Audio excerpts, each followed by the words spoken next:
أهلا بيكم.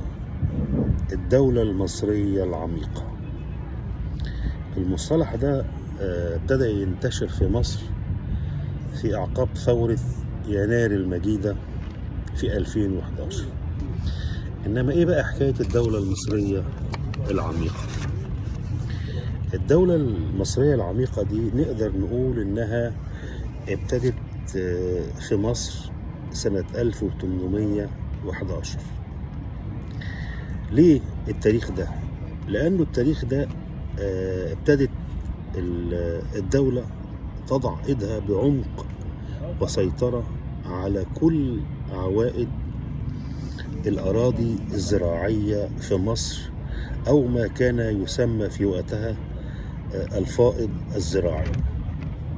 ونجح محمد علي إنه يخلي ضريبة موحدة كان مسميها ضريبة الخراج.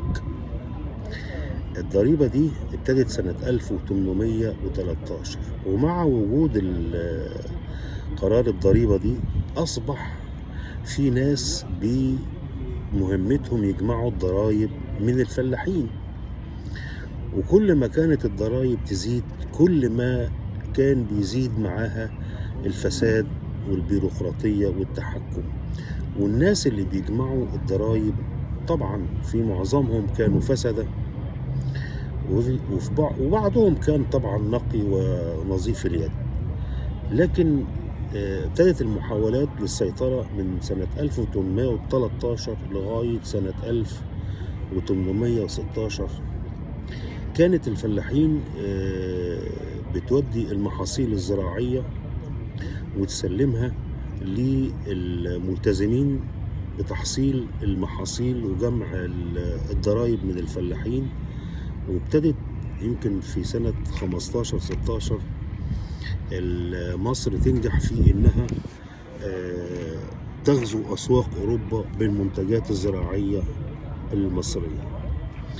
كان محمد علي في الوقت ده بيفكر يعمل جيش مصري،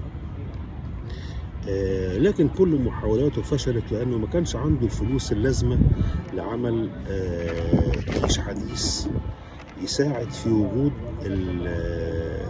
اللي قلنا عليه الدولة العميقة، والفكرة انه بيسيطر على كل مكان في مصر بواسطة الموظفين اللي كان بعينه. نجح محمد علي سنة 20، وكان ده تطور مهم جدا حصل بعد ما عرف سر القطن طويل التيلة اللي نجح عبر المهندس جمل ده كان واحد مهندس زراعي عبقري، نجح انه يزرع القطن طويل التيلة.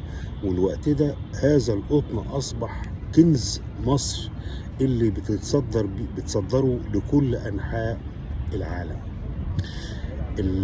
كمان محمد علي لما نجح يعمل القطن طويل التيلة، سبحان الله الارض المصرية تناغمت معاه بسرعة شديدة، واصبح قطن مصري متميز وكل بلاد العالم بتطلبه، يمكن لغاية فترة قريبة قبل ما يجينا المتعوس يوسف والي وزير الزراعة أيام حكم مبارك اللي تقريبا قضى على صناعة القطن في مصر. وأصبحت دول إفريقية زي كينيا وبتصدر القطن طويل التيلة، وضاعت أهم ثروة كان المصريين بيفخروا بيها في صناعة القطن. أهم حاجة في فكرة الدولة العميقة إنه الموظفين الجبال بتوع الضرايب كانوا بيشكلوا الأساس المهم للدولة العميقة، وعمليات بقى الفساد، والجابي ياخد من الضرايب ويحطه في جيبه شوية، وابتدى يظهر الفساد العميق العظيم اللي موجود في كل ركن من أركان الدولة والمديريات اللي كان مقسمهم محمد علي باشا إلى 24 مديرية.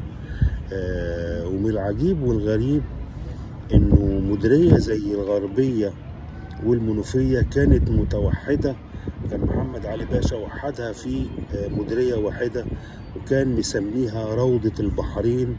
والاسم ده اللي ما سمي بعد ذلك، ومملكة البحرين خدت الاسم ده عن مصر وسمت مملكة البحرين على اسم روضة البحرين، وهي متكونة من مديرية طنطا ومديرية المنوفية.